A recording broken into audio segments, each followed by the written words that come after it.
de lo que un ciudadano puede sentir cuando le toca pagar Hacienda, de lo contrariado que puede sentirse, de lo a disgusto, de la desazón de pagar impuestos para que se hagan cosas como, por ejemplo, el Plan E, lo de las bombillas, lo del laicismo, en fin, 1000 cosas que les pueden dar a ustedes por decidir ser insumisos fiscales.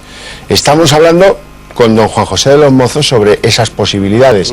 Yo quiero saber, ¿eso a mí me cuesta dinero ser insumiso? Bueno, lo que estamos hablando es del interés legal del dinero, que para el 2010 va a ser el 4%, que en cualquier caso es muchísimo más barato que solicitar a cualquier banco un préstamo, ¿no?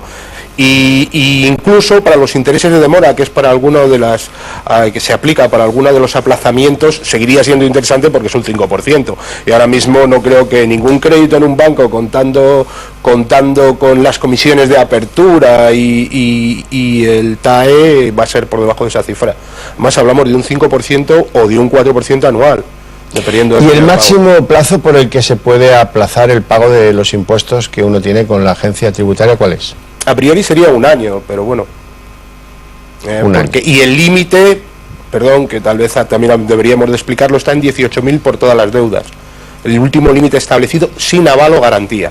A partir de ahí ya tendríamos que entrar en avales o garantías. Muy bien.